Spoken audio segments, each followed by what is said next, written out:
रेखास blog में आपका स्वागत है। दोस्तों, इस वीडियो में मैंने जो भी क्वेश्चंस लिए हैं पॉलिटिकल साइंस के, बहुत ही महत्वपूर्ण हैं। खास तौर से कॉम्पिटिटिव एग्जाम्स की दृष्टि से काफ़ी महत्वपूर्ण है। इसको देखिए आप लोग अवश्य। तो चलिए देखते हैं कौन कौन से क्वेश्चंस हैं। किसने कहा कि प्राकृतिक अधिकारों का सिद्धांत एक बकवास है? जिसने कहा कि प्राकृतिक अधिकारों का सिद्धांत एक बकवास है? Bentham, James Mill, J S. Mill या बार्कर? तो दोस्तों, इसको कहने वाले हैं Jeremy Bentham, option A. Next question देखते हैं। कौन स्वतंत्रता को सनकीपन तथा चारित्रिक विषमता को हद तक न्यायोचित ठहराया है? कौन स्वतंत्रता को सनकीपन तथा चारित्रिक विषमता की हद तक न्यायोचित ठहराता है? यानी कि स्वतंत्रता को अत्यधिक महत्व देने वाला व्यक्ति कौन है? तो वो हैं जे.एस. मिल। जे.एस. मिल ने स्वतंत्रता को सनकीपन और चारित्रिक विषमता की हद तक न्यायोचित ठहराता है। नेक्स्ट क्वेश्चन है, किसने कहा कि नागरिकों को कार्य करने का अधिकार है? नागरिकों को कार्य करने का अधिकार है, इसको कहने वाले हैं हेराल्ड लास्की, यानी कि ऑप्शन डी।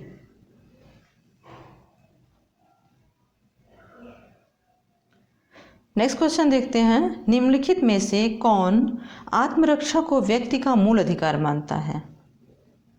आत्मरक्षा को व्यक्ति का मूल अधिकार मानने वाला कौन है? मार्क्स, रूसो, लॉक या हॉब्स? तो दोस्तों, इसको मानने वाले हैं हॉब्स,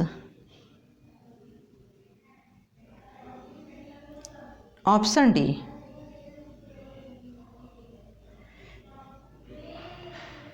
नेक्स्ट क्वेश्चन देखते हैं। सूचना के अधिकार को परिवर्तित करने वाला विश्व का प्रथम देश था? कौन देश था? नॉर्वे, यूएसए, स्वीडन या फिनलैंड? तो दोस्तों, प्रथम देश जो है सूचना के अधिकार को लाने वाला पहला देश है स्वीडन। स्वीडन देश है।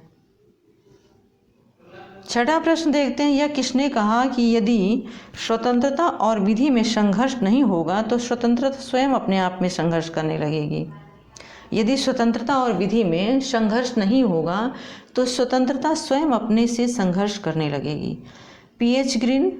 ग्रीन होना चाहिए। टी.एच. ग्रीन, लास्की, बार्कर या लॉर्ड ब्राइस? तो दोस्तों, यह कथन है बार्कर महोदय का।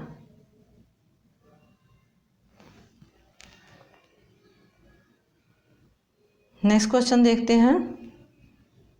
लास्की ने स्वतंत्रता को किस रूप में माना है? लास्की ने स्वतंत्रता को किस रूप में माना है? पूर्ण स्वतंत्रता, नैतिक शक्ति, नियंत्रण का अभाव या राजनीतिक शक्ति? तो दोस्तों, लास्की ने स्वतंत्रता को माना है नियंत्रण का अभाव, यानी कि पूर्ण स्वतंत्रता होनी चाहिए। लास्की महोदय का कथन है कि स्वतंत्रता में नियंत्रण का अभाव होना चाहिए, ऑप्शन सी।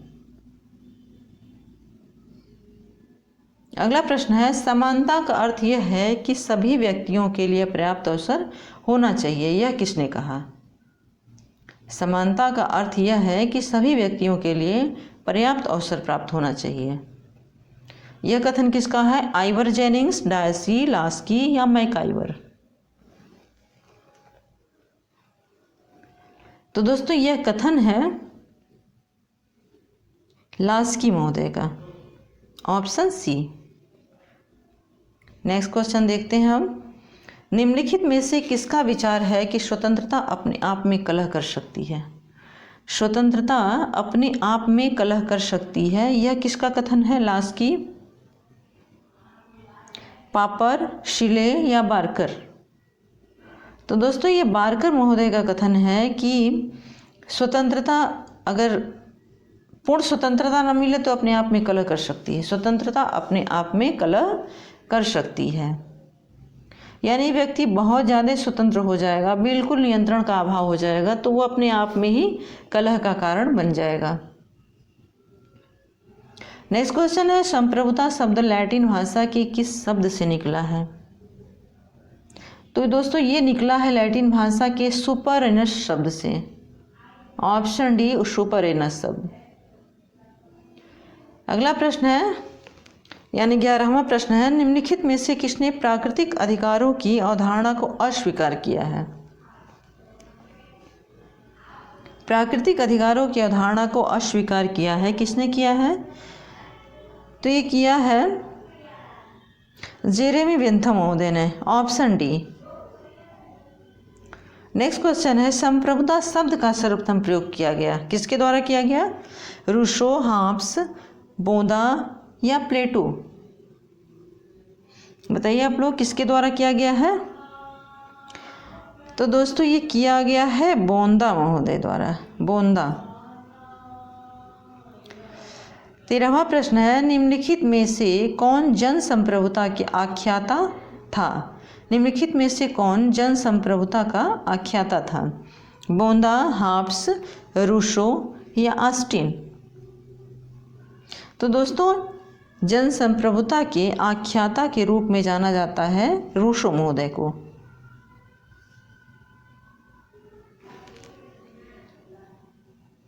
नेक्स्ट क्वेश्चन है, निम्नलिखित में से किस वर्ग के विचारकों को संप्रभुता की व्याख्या करने का श्रेय दिया जाता है?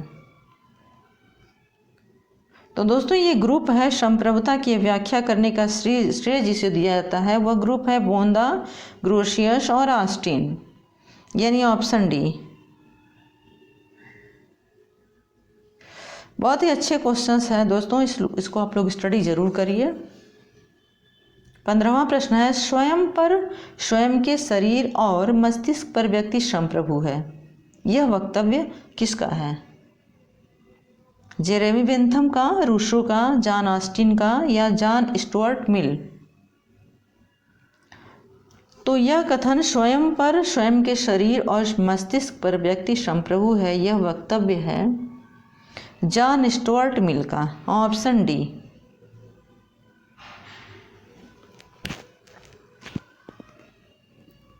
नेक्स्ट क्वेश्चन है, निम्नलिखित में से कौन एक संप्रभुता के प्रयोग पर परिसीमनों की स्थापना करता है?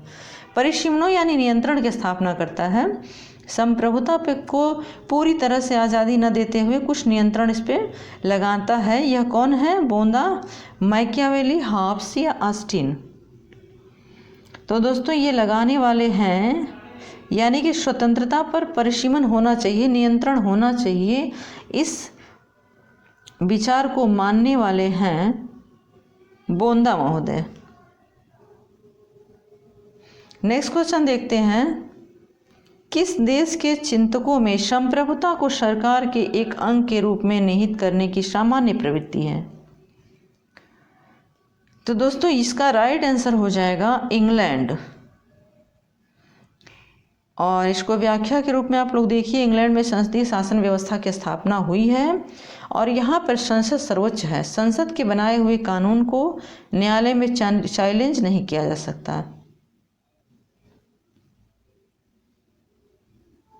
अगला क्वेश्चन देखते हैं, भारतीय राज्य में स्थिति समूह बनाम राज्यों की होती जा रही है।